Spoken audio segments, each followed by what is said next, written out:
it's a day at the day job. I always leave like my sides and my phone and some water and all the things I take from craft service that I never eat later. For example, Kind bars or granola bars. Those are my choice. And then maybe a banana that I get just to be healthy to eat, but I never eat it, and then it just rots in there. Now, I wonder if some actor in some other production says, what is this banana doing in my hair? I know. I mean, they also give you, this is an insight into how boring filmmaking really is, but you get, because it's so cold often, you'll film, and especially if you film in Vancouver, it'll just be like so cold and rainy out, and they give everybody a cozy coat. So it's like, ooh, do you got your cozy coat? And so everybody puts a cozy coat on, and I have gotten a cozy coat where I reached in a pocket and I pulled out sides from literally 4 years before. So nobody cleaned out those pockets ever. And thank goodness there was no food in there, but there could have been a banana, and that's what I was scared about. So what I'd love to do is, I'd love to kind of go back to the beginning for you, so if everybody may not know. When I was a baby, right. I loved rattles. Oh. Not really. And that's where your interest in music began. Exactly. But you come from a theater arts musical background, correct?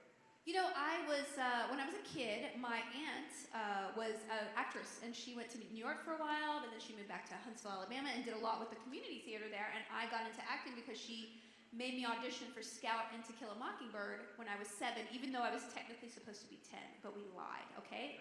So my whole Hollywood career is based on deceit. And, well, you went through with that, and then made some headway to miscellaneous TV, but then, of course... Miscellaneous, yeah. That's what I would classify it. But what really, what put you on the map, it's fair to say, would be Buffy. Buffy, or the Cheetos commercial that I did. That Cheetos commercial. Yes, yeah. Buffy introduced me to the world that I always should have been a part of, but my parents were nerds, just for that record, but they were like not, they loved science fiction, and I had tech in my family a lot, so they were all scientists and doctors and things like that. But they didn't introduce me like D&D or like pop culture as much. They weren't like comic people. They were like, you know, science fiction, reading books this thick kind of people. The Piers Anthony types. Not Piers Anthony. That's not. Come on. Okay. Although I've read a lot of Piers Anthony. He's kind of creepy. Anybody who read Piers Anthony understands how creepy he is, you're not wrong. Okay, thank you. You're absolutely not wrong. So, knocking it out of Buffy, and then I think your second level up would have been Dr. Horrible. The Guild and then Dr. Horrible, yes. Which I've been meeting a lot of people downstairs at my table who, I think Dr. Horrible might be the #1 popular thing here, which is really cool. Yeah. That's not a bad thing. What was that experience like? It was incredible. So I did a web series called The Guild, and that didn't... Thank you. Yeah. A lot of Guild fans here too, that's awesome. And so I kept annoying Joss Whedon with my videos that I made, and I was like, I guess I'll just keep sending them. He never responds. And then I met him in person on the strike line, and he was like, I'm going to do a web series of my own. And I was like, you go, guy. Like, not thinking that a fancy person would ever, like, pick up a camera and do something in their backyard. And he did it. So being on that set was just incredible because everybody knew what they were doing from, you know, actual filmmaking and, like, professional filmmaking. But they all had that spirit of we're just playing with a camera, and I keep that in my, you know, my heart every time I do something now because that's why I got into it, not because of the business or the money or the fame or whatever. Like, truly, I enjoy the creativity of it and just working with friends. It was definitely a labor of love, and I think everybody, it came so through. Everybody was like, well, there's a strike. Let's just make our own thing. I know. It's so, and you know, like the last several years, I've been, you know, concentrating more on doing mainstream Hollywood stuff, like producing and writing, and like, nothing has gotten made, and yet I've gotten paid quite well, and you know, I've worked on awesome things, and they never see the light of day, and I'm like, oh, this is what I didn't want to do 10 years ago. What am I doing now? So I'm getting back to doing my own stuff right now, too, with a lot more experience, at least. Yeah. Let's go a little bit into the Guild, since that is prevalent as well. What were the origins of that? Well, I wrote that because I had a huge World of Warcraft addiction. Yeah, right? Addiction! No. World of Warcraft. Remember, admitting it is the first step to recovery. No, World of Warcraft, which, by the way, WoW Classic is coming out this summer, and I'm like, I'm a parent now. I don't think I can legally do this the way I used to. But I'm pretty excited about it, and I did it because I love video games, but also I used it as sort of an escape from my real life because I was kind of unhappy as an actor, and I was kind of frustrated as a creator, and I didn't know where to channel that. because I didn't have anybody to help me. And then I joined a self-help group of a bunch of women who would like share their wins that week, and I had no wins except I got a new piece of armor, and they were like, what? So then I felt shamed enough into writing a script about what I knew really and I loved and was gamers, because also, you know, especially back then, people didn't understand people played games online, and they certainly would, like, they would gatekeep me and be like, oh, you're a girl, why would you play video games? I'm like, I hate you. So then I'm going to show you that people can play games no matter what they look like or what age they are or where they're from. So that's what I love about gaming, and it can bring people together. And when people try to force people apart around gaming, they're just creating something that doesn't exist there and shouldn't exist there. So, and I just wanted to like have an excuse not to talk about armor I got at that meeting every week. And so that's what happened. I started shooting it in my garage, and we shot it in my garage for 6 years, and it was amazing. I loved it. And so, yeah, that's it. That's all. It was, just a masterpiece of work. And again, and it's a very good point, though. It was socially in the gaming community, it was a lightning rod to exactly breaking down that gatekeeper door. I hope so. I mean, I hope I contributed to it. Like I said, like all these things that we impose on the world are just arbitrary. You know, like telling somebody they can't do something because of what they look like is just so dumb. It really is. And nobody is robbed of an experience because somebody different from them is loving it together. And so when I see people do that, I kind of feel sorry for them, because somebody has told them that there are these things that keep them apart from other people. And they're all, you know, just arbitrary, really. We all can enjoy something together and love it together without these barriers getting in the way.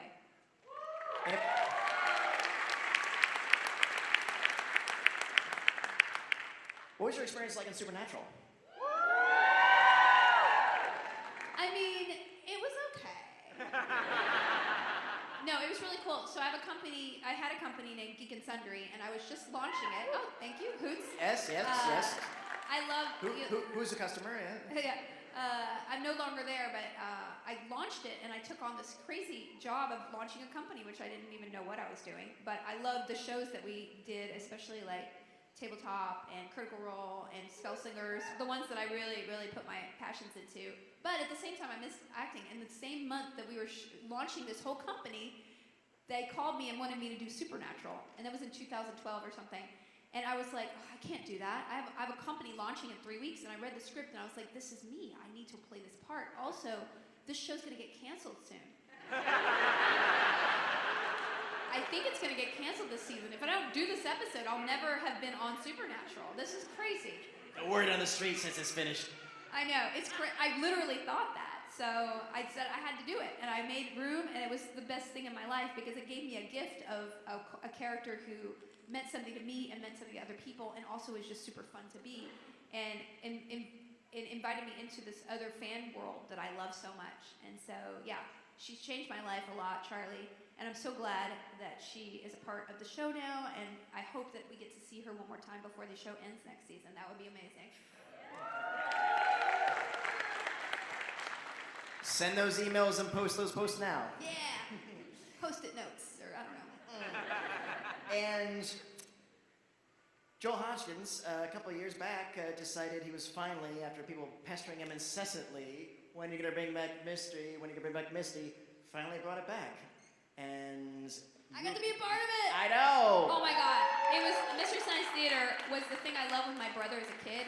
We would literally like shove like electric cords in our faces, like around his neck and stuff. Because we have one TV, right? So like we were violent toward each other in a way that probably is not good sibling behavior. But like it was one TV, guys. He wanted to watch monster truck racing, and I wanted to watch like, you know, Downton Abbey, or not Downton Abbey, but whatever was on at the same, that people are in costumes. But we would love Mystery Science Theater together. And so when Joel asked me to be a part of it, I was like, wait, what?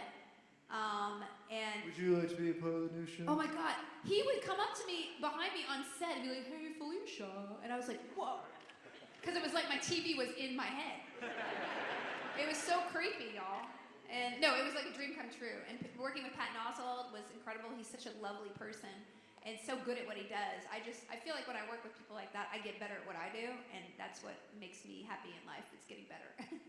Well, it absolutely shows in your entire body of work. You have an effervescence and energy that always flows through, and thank you for that. Thank you. Effervescence. I'm like a 7-Up, guys. Ooh! Fresh. And recently, Tell us a little bit about You're Never Too Weird on the internet, almost. Yes, I have a book called Youre Number Two on the internet. I wrote it a couple years ago. Yeah, thank you. It's a biography. Cool. I might have another one coming out later this year, guys. Maybe. We'll talk about that at the end. I mean, I can't really technically talk about it. That was why I was kind of all like this. But it was like, what are you talking about? I have a secret. I don't know what. I'm weird. Yeah, it was a biography that I wrote about my journey and from weird homeschool girl to weird icon of something. I'm not sure. But I was really transparent in that book about mental health issues like anxiety and the struggle to be creative because we have all these rules imposed on us when we're younger that kind of rob us of who we truly are.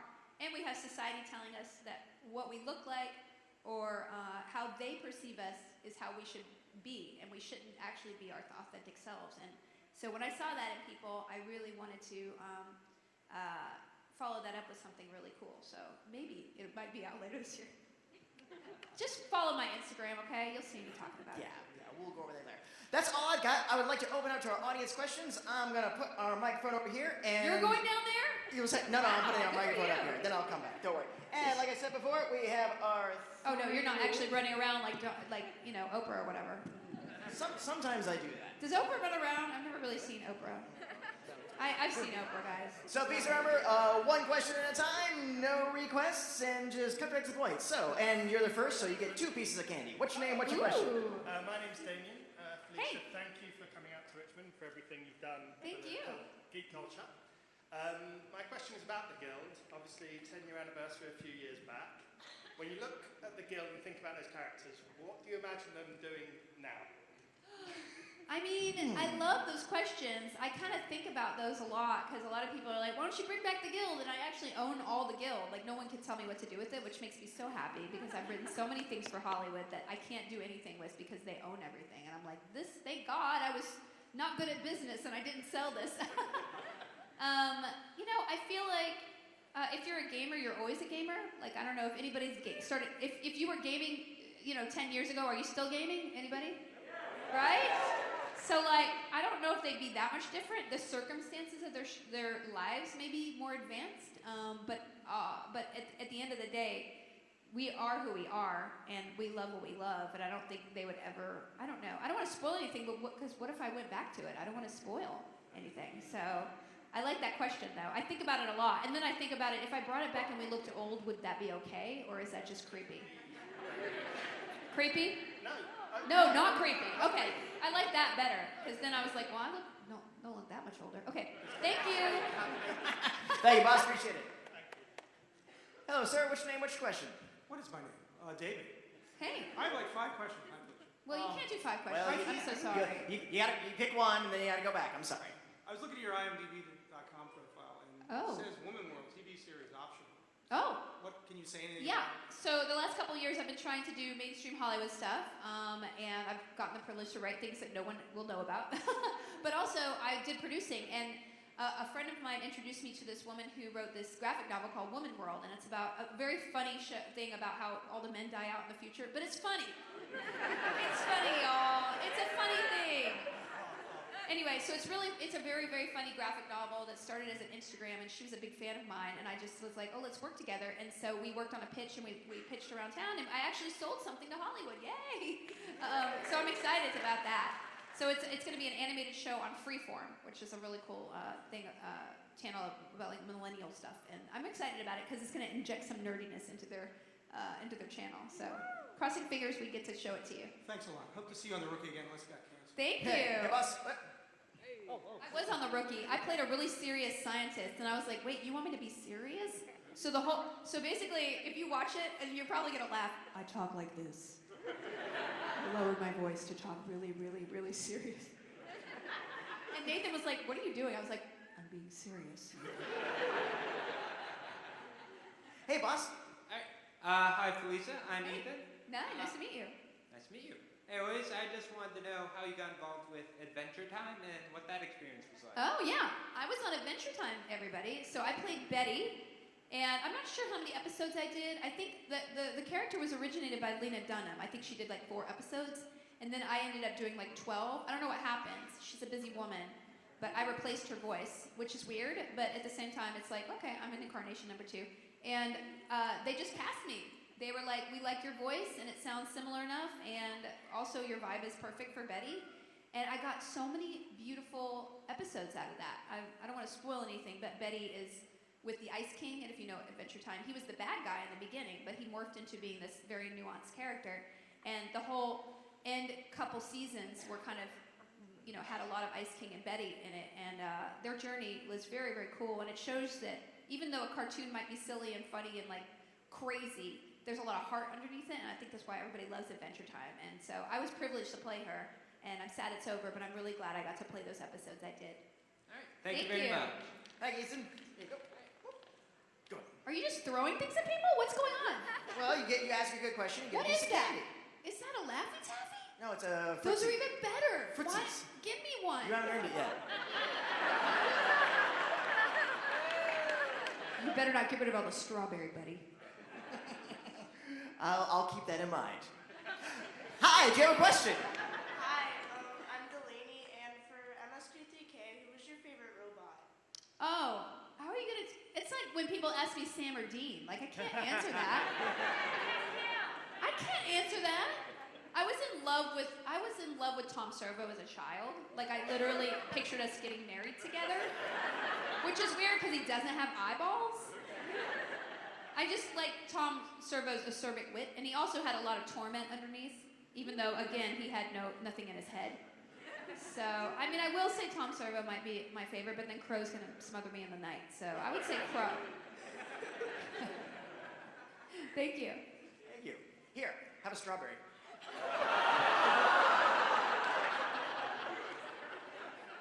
I could, I've had a lot of combat training, Pat. I have more. Oh, okay. You better be glad. Hey. Hi, I'm James. I was wondering if you've started your campaign to be the new Doctor Who yet. I mean, I like the way you think. I really like the way you think.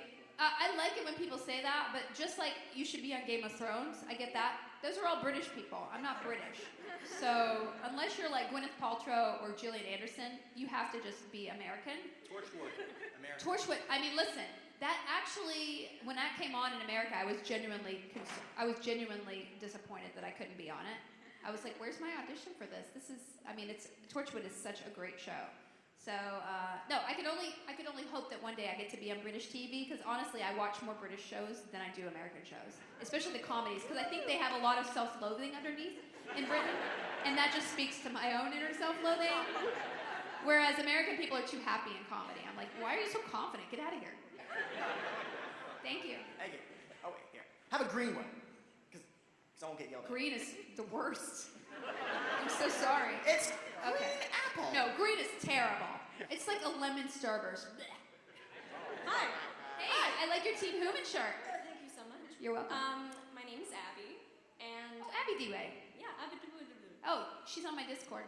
I didn't mean to I probably shouldn't say that. No. I have a Discord channel, which is like a chat channel. You just kind of hang out and talk about different subjects.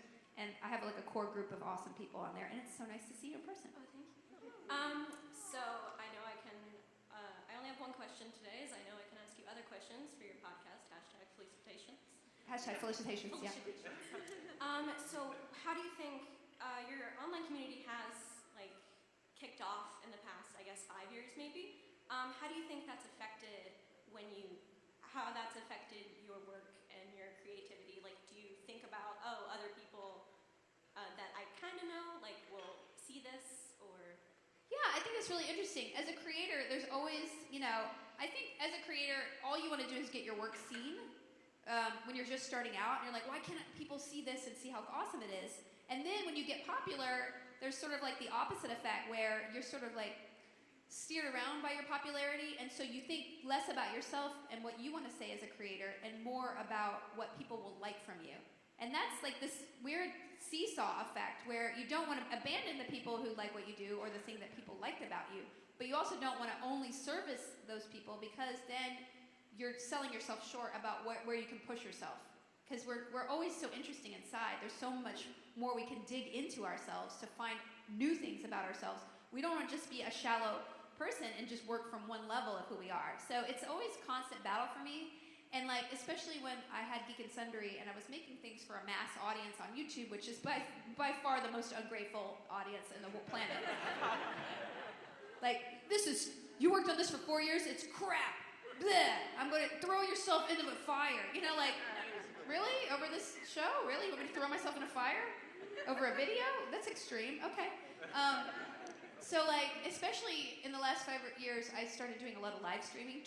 I'm on Twitch, and the Team Human community sprung out of that. And after Geek and Sundry, I kind of started creating my own communities on with Felicitations, my podcast, and my Discord channel. And I find having a core group of fans that are like several thousand people, or 5, or at the most 10, like that smaller group of audience actually enriches me a lot more, because I know that regardless of what direction I go in, they're going to appreciate what I do versus being upset if I step out of line and do something that isn't exactly along the lines of what I like. So that kind of is a good balance, like just making sure you're prioritizing you as an artist, but also keeping in mind like why people like what you do. It's always like a balance. Was that a really long?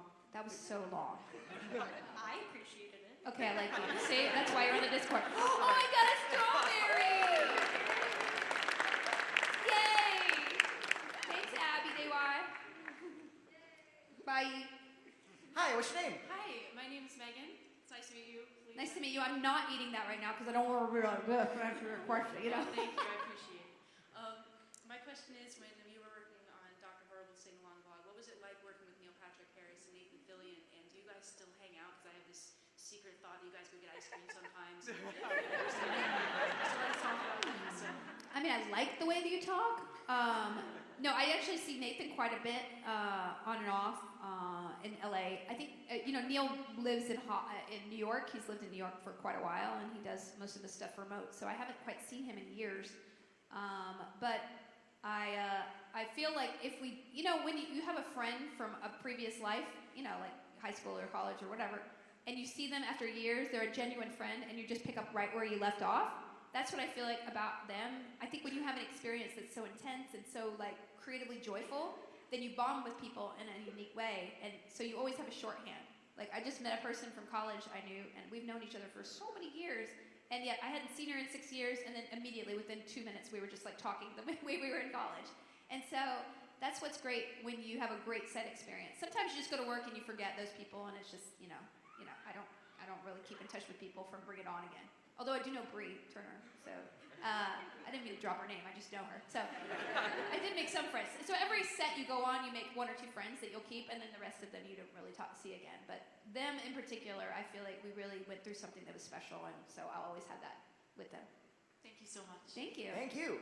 What flavor is she getting? She's getting cherry limeade. Cherry limeade. Ooh, that sounds delightful. Yeah. Okay, enjoy. Hi, I'm Tracy. Hey, Tracy. So as a girl gamer, there have been people online that I've had keyboard chemistry with that I wouldn't want to meet in real life.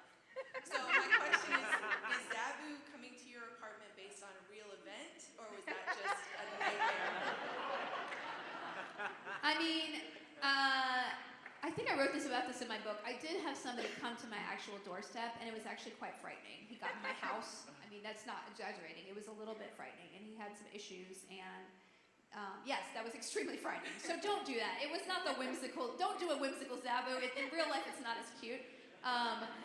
But I never really met anybody online. I did actually have online friends, very, very good friends. And when we met in person, one of them I went to college with because it was when I was a teenager. And so I've met a lot of great friends. My old guild leader, who is based on Tinkerballa, I'm going to be at her wedding next year. And she's scary, but now she's not so scary. She's rounded it out a little bit. She used to be a pure Tinkerballa. Yeah, exactly. So, I mean, I think that what I love about meeting people online, which is the great thing about the internet, is that you can connect with people in a way that you would never connect with them in real life. And so you're having more of a genuine connection about who you are versus what you look like.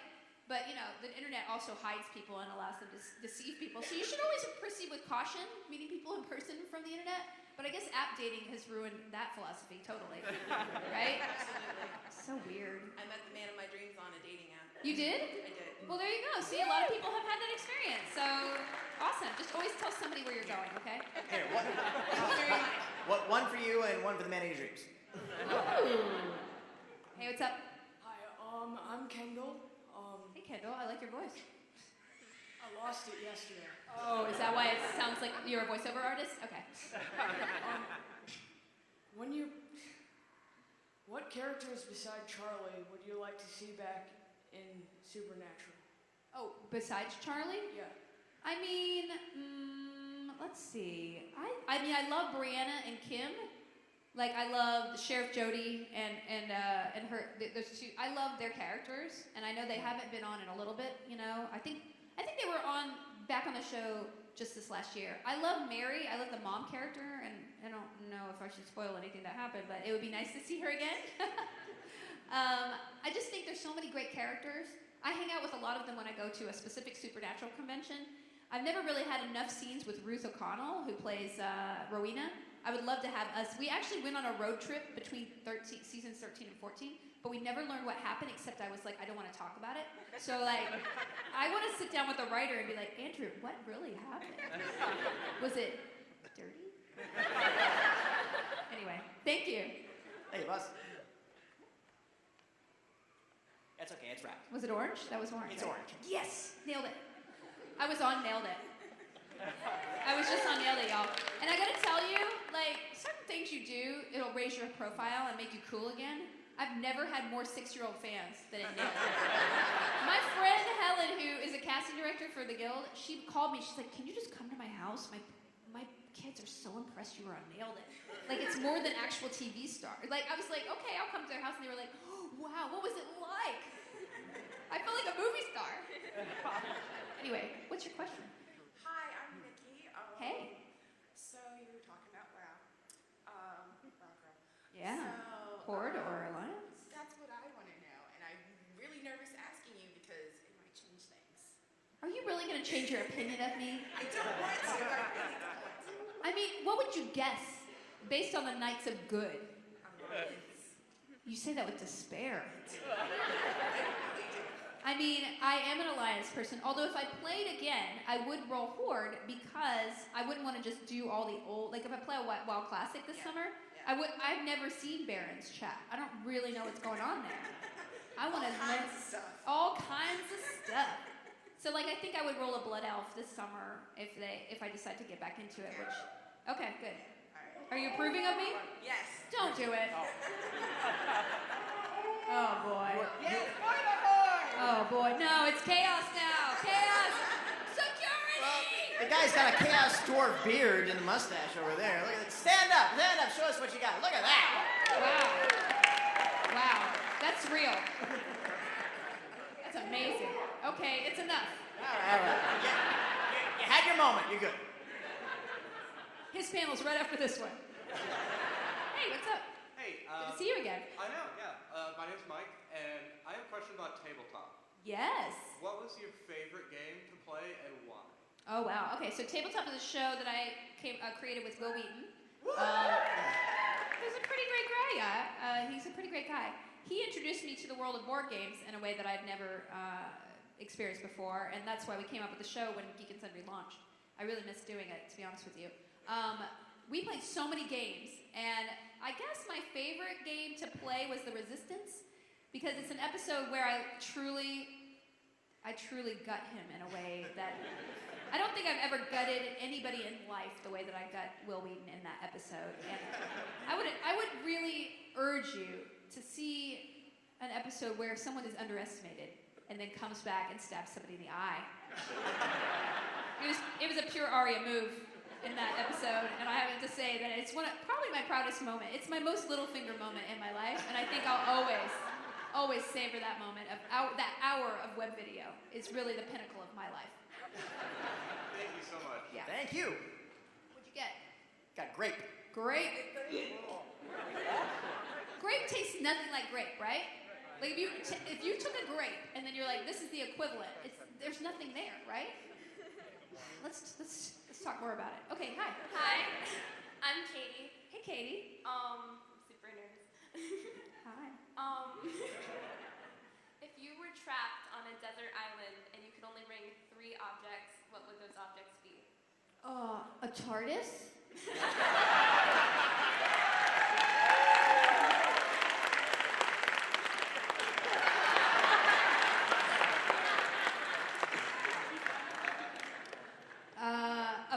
Hader from Star Trek, and Chris Hemsworth.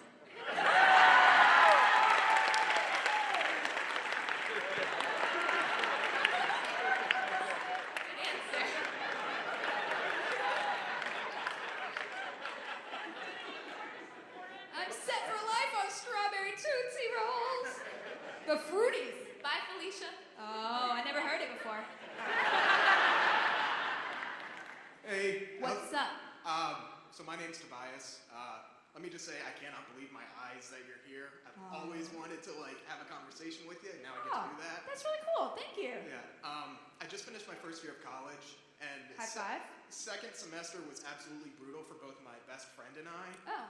And he was in a rut, but I was in less of a rut, so I was like, you know what? I've got this awesome show we should watch. It's called The Guild. It saved my life in middle school, so let's watch it. So we watched it, he loved it, and he was better, right? So wow, healed by web video. That's amazing. Yeah. Thank you. What a compliment. So I guess my question for you is, I obviously watched The Guild to get out of that hard time. What do you do to get out of hard times? Because we all have them. Yeah, this is something I always struggle with, mental illness stuff, and not in a way that I have ever. I probably should have been medicated. I probably should have gotten more help in my past, and a lot of it is about stress and the way that I talk to myself and the expectations I have of myself that are self-imposed. So it's all very inward focused. And when I weaned my baby, actually, I have a baby, and it's been very, very challenging the last couple of years for me to handle the change in my life, the expectations, the inability to do what I did before, but also having someone who I worry about all the time. It basically went bing, bing, bing, all my little trigger points.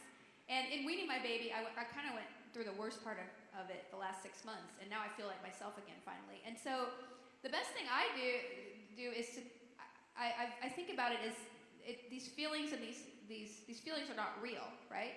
They're like a cloud passing in the sky that just shades me temporarily, and they will move on, right? So when I'm able to kind of look at it this is a thing in my brain. These are chemicals or hormones or whatever that are making me feel as if the world is crushing me, or as if I should give up, as if I should, I'm not good enough, and saying all these things, and they're not things that are going to be permanently over my head. You know what I'm saying? The percentage of my life, they are temporary. And so when I think about them from that objective point of view, I'm able to be like, no, I don't believe you, and kind of move on. I'm not saying it's that easy, but when you look at it as something that is not reality, it is something that's imposed upon you by something external.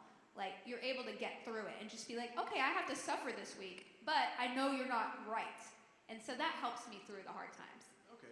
Thank you very much. Thank you. Thank you. Of course, you get a green one. Yeah. Hi. Gamer question here. Yeah. So what would you say in the next year, 2019 and 2020, what would you say are some of the games you're most excited about that are coming out that you'd be interested in playing? Yeah, so, I played a lot of Assassin's Creed last year, and I loved it so much. I never was really into it before, but, the Odyssey was really, I love Greek and Roman mythology, and so I really got into that one, and the gameplay was so fun. I'm really excited for WoW Classic. I'm excited for Dragon Age 4, whenever that comes. I'm excited for E3 to find out what other games that are going to be coming out next year that I'm really, going to be playing a lot of. I tend to play a lot of indie games. Baldur's Gate 3 just got kind of announced, soft announced, and I'm super excited about that. Minsk. I know. Who's going to play that? They better give me a voiceover role. I'm going to tell people. And so, yeah, I tend to play those big story games where I can kind of create my own avatar and go through the world. They're kind of less frequent nowadays. I used to be Mass Effect and Dragon Age were out every year, and now it feels like there's a lull. So, and also, lately I've been just playing House Flipper. It's this game where you decorate houses, and then you sell them, and that's it. Sounds fun. It's really good, y'all. I stream video games pretty much every weekend on Saturday nights, because no life. And I've been streaming that quite a bit. So, anyway, what game are you excited about? I'm looking forward to playing the next expansion of Sentinels of the Multiverse.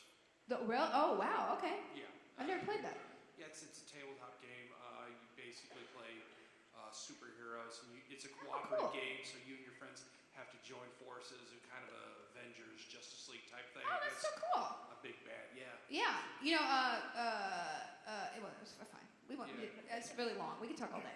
Yeah. Come to our table. Come to our table. I'll get you that. Yeah. Thank you, boss. Bye-bye. Hey, how are you? I'm good. So, hi, my name's Belle, and my question involves Mystery Science Theater 3000. Okay. So, I'm probably guessing that you had to watch all the movies that, were played. Which one was the absolute worst and why? Wow. I mean, I don't watch all the movies through. I do watch them after they're done, but I have to watch the ones that I wrote on. And I have to say, it was, Killer Fish this year. And it was the one I wrote on this year. I had to watch that movie 50 times. That movie is not worthy of one watch. There's a sequence in the middle of that movie where a guy is just swimming around for like 10 minutes with no dialogue, and there's fish, but nothing happens. It felt like 10 minutes. It probably is too, but when you're trying to riff, it feels like 5 hours of swimming. And at a certain point, I was just like, what am I doing with my life? This is what I want to die having done? That episode was indeed horrible. It was bad. A lot of the jokes were mine, though, so I at least tried to add some levity. The jokes were good, the movie. Oh, just dismal, right? The 70s were not good. I don't know what happened there. Took a left turn. Anyway, thank you. Thank you. Oh, no. No, that's okay. It's okay. It's okay. I can't catch anything. I don't like it when people throw things at me because I automatically close my eyes. I'm definitely not a baseball player. Hi. Hi, Felicia. What's Hi, up? my name's Tyler. So I don't know if you're a fan, but I'm just curious. This seems to be a pretty prevalent nerd in here at GalaxyCon. Who's your favorite wrestler?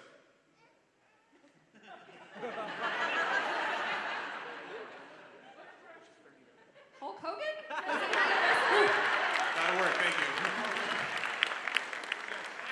I remember him from some commercial. I have not gotten into wrestling. Anything sporty is not. Tell you what, we have just a few minutes left, but we gotta go to the line. I'm gonna do a lightning round. I'm gonna come out to there. What we're gonna do is I'm gonna ask everybody to kind of step up. We're gonna ask some fast questions, try to get some fast answers to get everybody taken care of. So. Okay, lightning round. I'm really not gonna be verbose, which I'm not good at.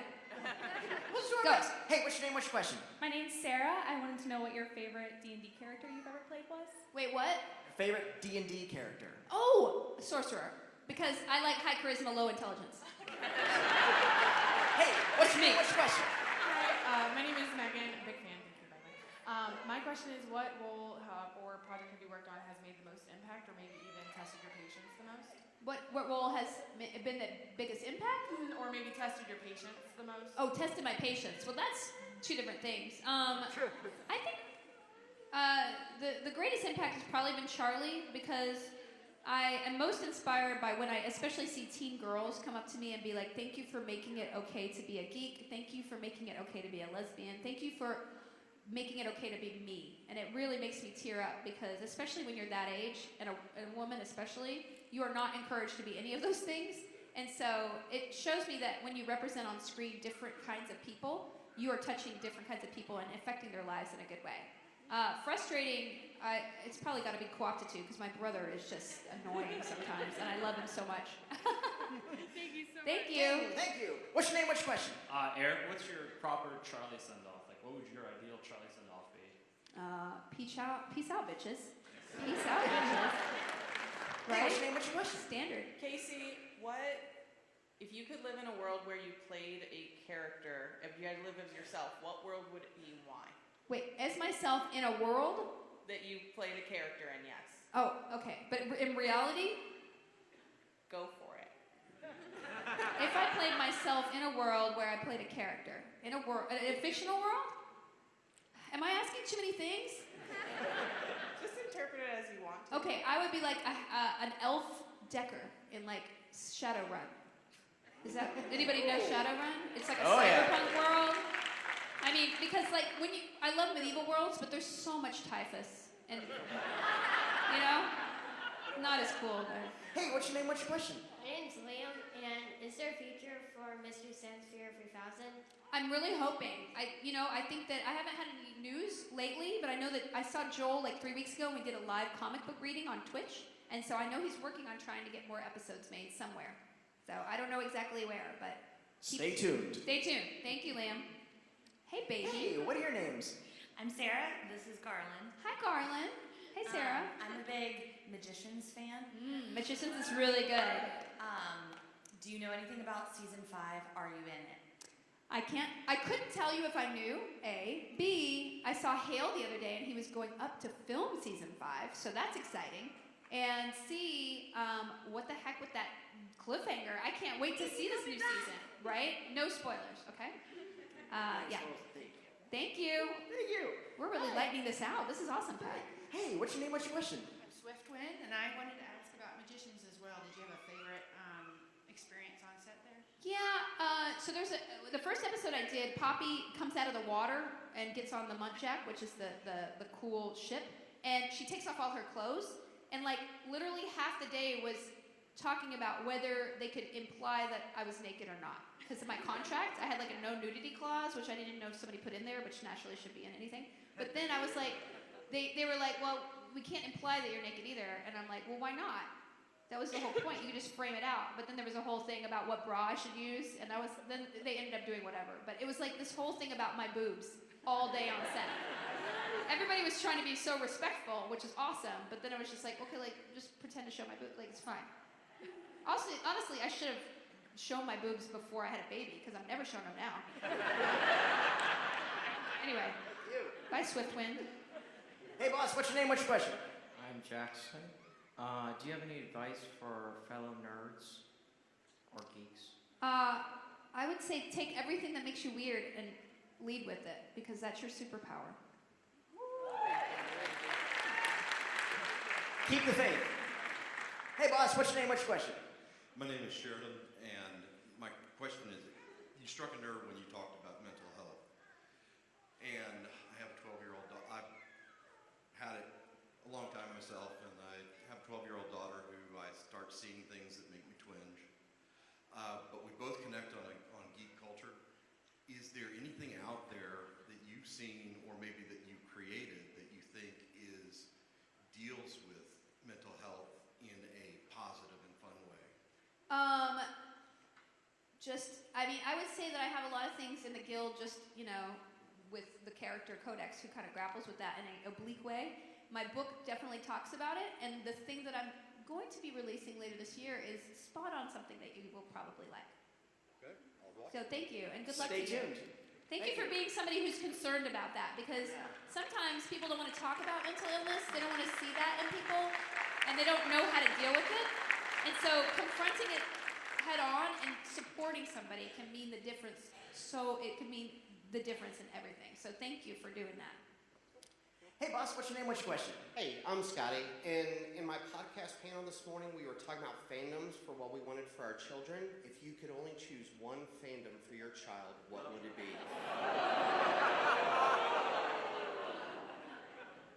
Oh, wow, that's so interesting. I think, oh boy, it's so hard. I think probably Star Wars because of Rey. What are you doing? He's bowing. I want my daughter to know that she can be the hero of any story. And when I read her books, and even a turtle is a he, and I'm like, why is this turtle a he? This does not have anything to do with it. I want her to know that she can be a hero, and Hermione is a really great hero for her too. But Rey being having stories where she is basically it's her journey is really important to me. Yeah, thank you. And also Star Wars is bitchin'. I can't wait. They had the preview of the Star Wars world at Disneyland, and I'm literally like, who do I have to fire because I was not invited? Nathan Fillion was taking pictures all over, and I'm like, Really happy for you, Nathan. Hi, Felicia. My name is Patty. I wanted to know, what are your social media outlets I can follow you on, and do you have any upcoming projects that you could tell us about? Yeah, Felicia Day everywhere. I do 2 podcasts right now. Felicitations, which is me talking like this every other week, which is fun. And then I have a sci-fi improv podcast called Voyage to the Stars that is me and Janet Varney and Colton Dunn and Steve Berg, and we are very incompetent people who fly through the galaxy, generally murdering people, but in a nice way. And and that's free anywhere you get podcasts. And like I said, I had a new thing being announced in a couple weeks. Check that out for pre-orders and stuff. Your support is really appreciated. So thank you. GalaxyCon.